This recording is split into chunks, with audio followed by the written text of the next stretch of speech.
सुंदरवन जंगल में महारानी टूनी चिड़िया रहती थी। टूनी चिड़िया अपनी प्रजा से बहुत प्रेम करती थी और अपनी प्रजा को बहुत सारे सुख सुविधाएं भी देती थी।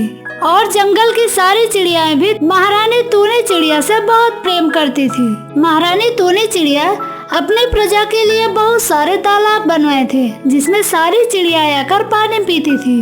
और महारानी टूनी चिड़िया ने सभी चिड़ियाओं के लिए खाने की व्यवस्था भी करवा दी थी, ताकि जरूरत पड़ने पर समय पर उन्हें दाना मिल सके और वे भूखी न रहे। महारानी टूनी चिड़िया के 2 बच्चे थे। एक का नाम बंटी कबूतर और कल्लू कौवा था। बंटी कबूतर बहुत ही आलसी था और कल्लू कौवा बहुत ही फुर्तीला था। कल्लू कौवा हर काम में आगे रहता था, जिससे महारानी टूनी चिड़िया उससे बहुत खुश रहती थी। लेकिन वह अपने दूसरे बेटे बंटी कबूतर के लिए हमेशा दुखी रहती थी। हे भगवान, मेरे बेटे का क्या होगा? ये कोई काम भी नहीं करता और हमेशा एक ही डाल पर पड़े पड़े सोता रहता है। टूनी चिड़िया अपने बेटे बंटी कबूतर को बहुत समझाती थी, बेटा तू उड़ना सीख ले और आगे बढ़ अपने भाई की तरह और इस जंगल को समझ, नहीं तो तू भूखा मर जाएगा। बंटी कबूतर उड़ने की कोशिश करता, लेकिन कुछ दूर पर जाकर फिर वापस आकर उसी डाल पर बैठ जाता।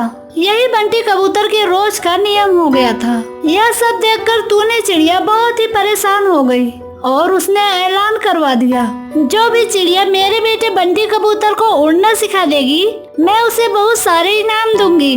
फिर क्या था, दूर दूर से बहुत सारी चिड़ियों की टीम आई और एक एक करके सभी ने आजमाया। बंटी कबूतर थोड़ी दूर जाता और फिर वापस आकर उसी डाल पर बैठ जाता। सभी चिड़िया थक हार कर वापस लौट जाती हैं, लेकिन बंटी कबूतर को उड़ना नहीं सिखा पाती। यह सब देखकर टूनी चिड़िया बहुत परेशान हो जाती है और फिर एक दिन उसी जंगल में रहने वाला एक बाज टूनी चिड़िया के पास आता है। अरे महारानी जी, मैं आपके बेटे बंटी कबूतर को उड़ना सिखा सकता हूँ। फिर टूनी चिड़िया कहती है, तुम कौन हो? महारानी जी, मैं एक लकड़हारा हूँ। चिड़ियों की टीम काफी दूर दूर से आई और वे मेरे बेटे को उड़ना न सिखा सकी, और तुम एक लकड़हारे होकर मेरे बेटे को क्या उड़ना सिखाओगे?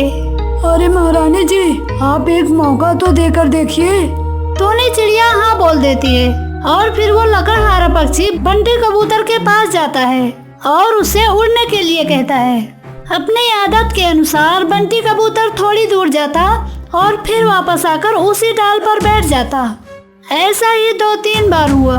फिर लकड़हारे बाज ने आखिरी बार बंटी कबूतर को उड़ने के लिए कहा और फिर लकड़हारे बाज ने उस डाल को ही काट दिया जिस डाल पर बंटी कबूतर बैठा करता था।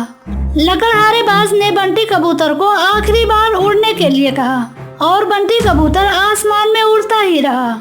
यह देखकर टूनी चिड़िया हैरान हो गई और लकड़हारे बाज के पास आई और पूछा, अरे वाह, यह चमत्कार आपने किया कैसे? यह बहुत ही आसान था महारानी जी।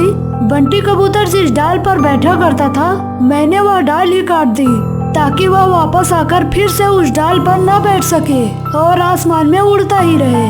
तो दोस्तों, हमें इस कहानी से यह शिक्षा मिलती है कि हमें अपनी जिंदगी में आगे बढ़ने के लिए हमें अपनी बुरी आदतों को छोड़ना होगा।